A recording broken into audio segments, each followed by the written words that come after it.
Le local n'a pas disparu, dites-vous, Francis Joret-Guibéry, il devient mondial. Vous êtes sociologue, professeur à l'Université de Pau et des Pays d'Adour, et directeur du laboratoire SET, je ne sais pas si ça se dit comme ça, ou SET, Société, Environnement et Territoire au CNRS, et vos recherches portent sur les nouvelles formes d'identité et de sociabilité générées par l'extension des TIC. Merci. Il existe une fable sur le local qui consiste à dire que celui-ci renvoya à un territoire restreint, la contiguïté des relations sociales qui s'y déploient produirait une espèce de communauté culturelle et des pratiques visant à se reproduire face à quelque chose qui serait plus global, changeant, universel. Donc le local, ce serait quelque chose de petit, géographiquement situé, face à du plus général, du plus grand, du non situé, qui, lui, pourrait produire de l'utopie, ou topos, et de l'universel. C'est une fable. Et nous y croyons tous encore, plus ou moins, parce que ça nous arrange. C'est facile. D'une part, parce que c'est rassurant, c'est Lucien Sfez qui en parlait ce matin, il parlait de nostalgie. Nous avons une nostalgie de l'attachement, de la permanence dans un monde qui change et dans lequel il faut s'adapter continuellement. S'il peut y avoir un peu de permanence, ça rassure. Et d'autre part, parce que cette fable nous offre une dichotomie facile à comprendre. D'une part, les territoires, les lieux, d'autre part, les réseaux. Local versus national, communauté versus société. Et finalement, tout ce qui se trouve entre est mis dans la catégorie des intermédiaires bien pratiques, par exemple les notables locaux qui sont capables de traduire nationalement des demandes locales et vice-versa. Mais ça fait longtemps que cet objet local est introuvable en dehors de purs clichés folkloriques. Et c'est Christophe qui le rappelait tout de suite. Si on prend les 200 dernières années pour s'en tenir là, on voit comment les réseaux de communication physique des biens et des personnes, l'innervation institutionnelle, la fluidité économique ont fait des territoires et des lieux des éléments de réseau et d'échange. Le local pensé comme vécu situé est toujours un mélange de spécificité et d'universel. De la même façon que l'universel a besoin de chair pour exister. Donc il n'y a pas d'objet local pur, mais toujours des formes particulières d'hybridité, de mélange, d'emprunts croisés que des générations d'historiens et de sociologues ont décrites, encore faut-il les lire. Rapporté à ce qui nous intéresse cet après-midi, c'est les technologies de communication, certains pensent que ces technologies ouvrent le local sur l'universel. Mais ça fait longtemps que ce processus est engagé, au moins depuis la modernité. Il n'y a pas de rupture là-dedans, mais plutôt un approfondissement. C'est pour ça que j'aime bien parler d'hypermodernité, pas de postmodernité. La postmodernité, c'est quelque chose qui vient après, mais on ne sait pas trop ce qui se dessine. L'hypermodernité, c'est l'approfondissement, l'exacerbation de ce qui existait déjà dans la modernité, c'est-à-dire le mouvement, le choix, l'inédit, la capacité instrumentale à agir rationnellement et aussi la faculté culturelle à porter un regard réflexif sur soi-même. C'est ça la modernité. Et les TIC, les technologies d'information et de communication, sont de parfaits outils accélérateurs de ce mouvement. Pensez juste au fait de pouvoir visualiser rues et lieux à partir de Google Street View, sans quitter votre chaise. Je crois que c'est Edgar Morin qui parlait la première image de la Terre prise depuis l'espace. Et il disait, cette image a fait beaucoup plus pour la prise de conscience mondiale que bien des discours. Et là, il en va de même. Hein. Il suffit de vous mettre sur Google Earth, vous voyez la planète de loin, et puis vous zoomez, vous arrivez en Europe, en France, sur Bordeaux, et puis vous zoomez encore plus et on arrive au Conseil régional où on est. Et je suis sûr que si vous zoomez encore plus, vous arrivez dans Google Street View. Et puisqu'il s'agit d'un espace public, peut-être pouvons-nous visiter cet même espace et peut-être en lien hypertextuel, on voit les différents services et pourquoi pas l'annonce de ce colloque. Bien entendu, cher ami. Et on ne cesse de multiplier l'expérience, ces expériences donc de local mondialisé. Et qu'on pourrait, c'est Pierre qui disait ce matin, qui parlait d'hyperlocal. Oui, c'est de l'hyperlocal. Le local devient mondial dans ce cas-là, puisqu'on peut, le vivre à distance depuis Oulan-Bator, Marrakech ou Pékin. Et je crois que la notion d'expérience est très importante, précieuse, pour rendre compte de cette situation hybride dans laquelle on est désormais.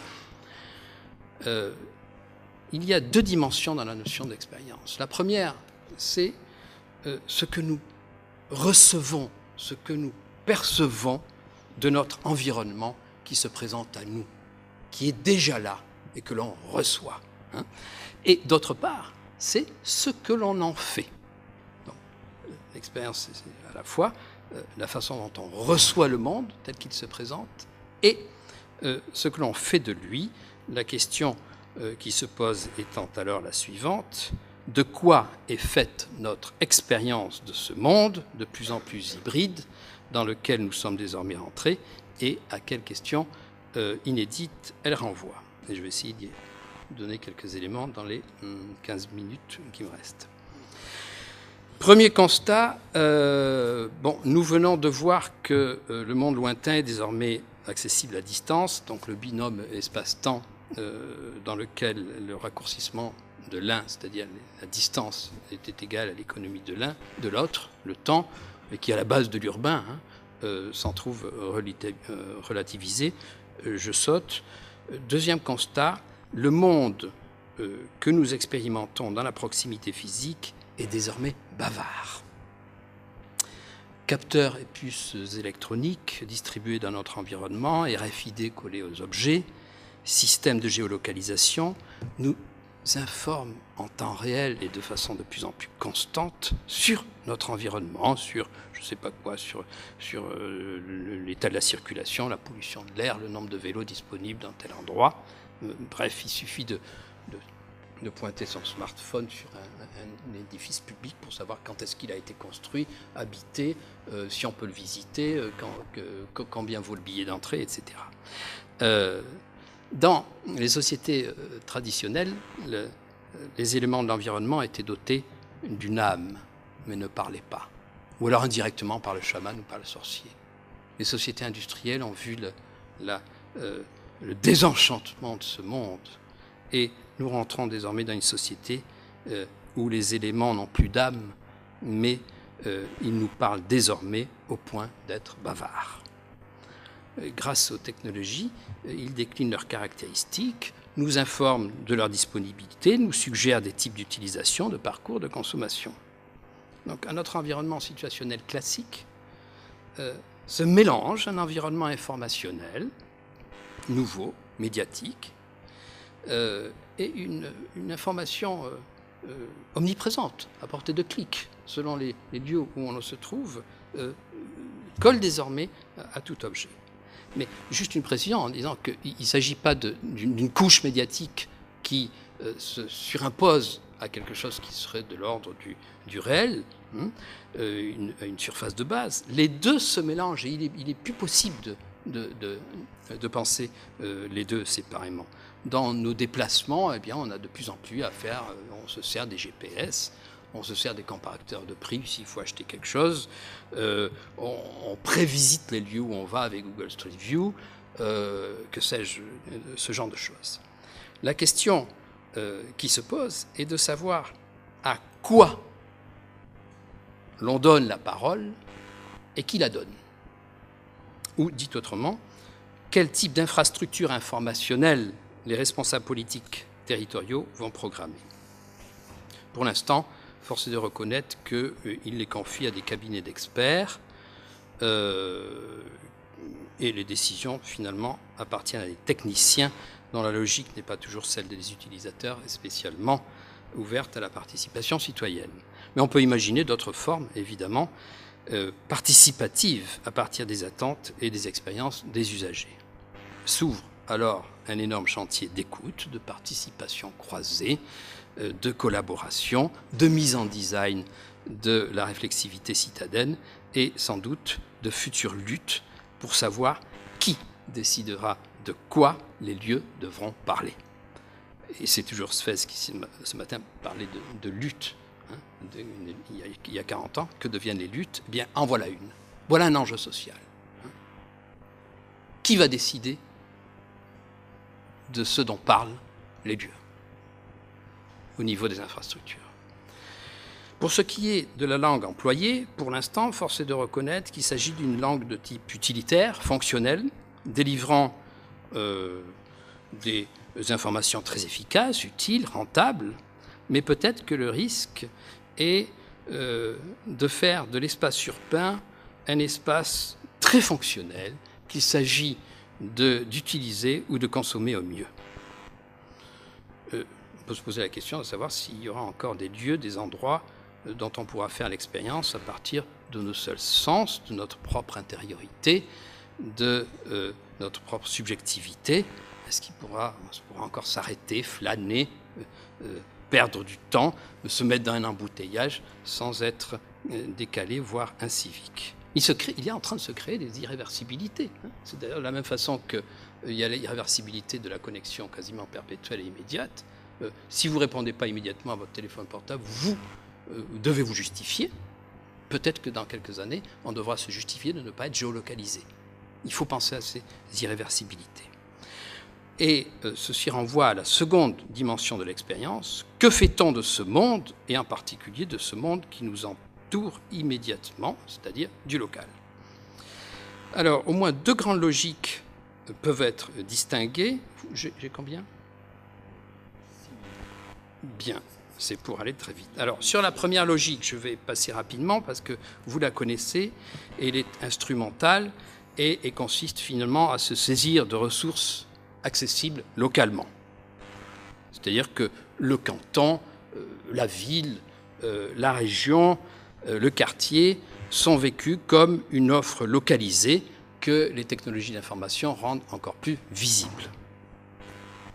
Et cette offre renvoie un ensemble de données concrètes, type d'habitat, accessibilité, services et commerces, infrastructures sportives, offres culturelles, etc., etc. Et aussi des données plus symboliques, ambiance, animation, réputation, image. Et l'approche instrumentale consiste à considérer ces données concrètes et symboliques comme des biens et des facilités ou des opportunités à saisir. Là, l'action relève du calcul et d'un effort de rationalisation en termes de coût-bénéfice. La démarche est utilitaire. En gros, qu'est-ce que ce quartier, qu'est-ce que ce lieu peut m'amener si je l'investis? Voilà. Et en miroir de cette logique, au niveau des responsables territoriaux, eh bien, ceci renvoie aux projets, aux politiques d'aménagement, de gestion du territoire, qui consistent à structurer, on en a parlé largement, structurer l'offre, à organiser l'existant, anticiper le développement. Et là, on voit qu'il s'agit donc de rendre attractif ce quartier, cette ville ou ce territoire. Alors, la seconde logique, et c'est ce sur quoi je voudrais insister, parce que j'ai perçu depuis ce matin que c'était en filigrane, mais alors on a parlé d'âme, on a parlé de sentiment, on a parlé d'appartenance, d'attachement, mais on n'a pas été beaucoup plus loin. Et cette seconde logique est précisément relative à cela. Elle ne renvoie pas au calcul, à la rationalisation, mais à la subjectivité, au sentiment, à l'affectif, au sensible. Les lieux ne sont pas choisis pour des raisons utilitaires, instrumentales, mais investis d'une charge émotive, gratuite, non mesurable. C'est Bachelard qui parlait même d'attachement poétique à un lieu, de sensibilité, de sentiment. Ici, la proximité recherchée renvoie à une forme de vérité ou d'authenticité. Alors, bon, je sais bien que le mot authenticité est complètement galvaudé et fait partie même de la publicité des lieux, d'où les maires de stations touristiques savent ça, à force d'être instrumentalisés et convertis en produits de consommation, les lieux perdent de leur âme et même de leur spécificité pour ne devenir que des caricatures d'eux-mêmes. Donc il faut faire attention à l'authenticité. Même à Pau, il y avait un slogan « Pau, ville authentique ». À partir du moment où c'est sur le net, c'est plus authentique. Bon, on va dire ça comme ça. Mais l'authenticité désigne aux yeux de ceux qui investissent un lieu ou territoire selon cette logique, une qualité qui n'entre pas dans les tableaux comparatifs, qui ne rentre pas dans les calculs. À vrai dire, l'attachement contient sans doute une part, ici, non négligeable d'irrationnel. Et il faut le dire. C'est peut-être on peut y voir une forme de réaction à un type de société informationnelle que Jacques Attali prévoyait il y a plusieurs années de ça. Il nous disait une société où l'homme, comme objet, sera nomade, sans adresse ni famille stable, porteur en lui de tout ce qui fera sa valeur sociale, et où l'éphémère sera le rythme de la loi et le narcissisme la source majeure du désir. Et bien précisément, à l'opposé des lieux zappés qui sont consommés de façons éphémères et sporadiques, le lieu dont on se sent proche renvoie à l'appartenance et non à l'errance, à ce qui sera, ce qui fut après soi. La tendance à la dispersion qu'une espèce de tourbillon informationnel et adaptatif peut générer, face à cela, eh bien, on voit qu'un désir de permanence apparaît. Et pour avoir fait plusieurs recherches auprès de gros communicateurs, de grands voyageurs, de gens extrêmement stressés en pré-burnout, je peux vous dire que dès qu'on fait des entretiens approfondis avec eux, on s'aperçoit qu'en filigrane, il y a cette demande, il y a une espèce de métaphore spatiale de la stabilité qui est recherchée et qui, dans leur discours, renvoie toujours à un ancrage territorial et à l'identification. C'est-à-dire qu'au moment où le réel ne cesse de nous informer de son état, demeure l'illusion d'une communication avec lui. En somme, il s'agit de réenchanter les lieux. Alors, il ne s'agit pas d'opposer les deux logiques, puisqu'on est porteur certainement des deux, et que l'expérience mélange ces logiques. Il n'y a pas d'un côté calcul et rationalité, et de l'autre côté subjectivité et sensibilité de l'autre. Les deux coexistent le plus souvent. La question centrale, je pense, est que nous sommes dans un monde où nous apercevons que la mobilité a tendance à produire un désengagement, un refus de participer aux choses locales autrement que sous la forme d'un mode éphémère de consommation. C'est Toffler qui dit une phrase que j'adore, qui nous disait « Nous usons des lieux et nous nous en débarrassons comme nous jetons Kleenex et canettes de bière. » Eh bien, justement, l'appel local pourrait être la traduction d'un désir d'attachement producteur et d'une réelle implication. Parce que se sentir affectivement, subjectivement, poétiquement, avec émotion, lié à un territoire, définit en quelque sorte une relation asociale, mais vitale, sur laquelle l'acteur peut s'ancrer pour penser le social qui s'y déroule autrement que de façon rentabiliste. Parce que se sentir ainsi être d'un territoire, c'est la possibilité de s'en considérer responsable. Ce qui veut dire aussi à l'écoute et solidaire de ceux qui y vivent. Et c'est justement quand il y a partage de ce lien affectif que l'identification peut devenir condition de production. On parlait tout à l'heure du Pays basque espagnol. Il se trouve qu'il y a 25 ans, 30 ans de ça, j'étais dans des discussions avec les patrons en pleine crise totale de l'industrie basque espagnole. C'était avant les clusters. Et en crise aussi parce qu'ils étaient menacés physiquement par ETA. Et j'en avais affaire à des patrons qui disaient « je ne pars pas ». Au niveau du calcul, ils devaient partir, ils devaient mettre leurs usines à « je ne pars pas, il faut faire quelque chose ». Et ils rencontraient d'autres patrons qui disaient la même chose. Et c'est parce que ils se sont rencontrés, ils ont parlé, ils ont partagé cet affectif-là, qu'ensuite, ils ont construit autre chose.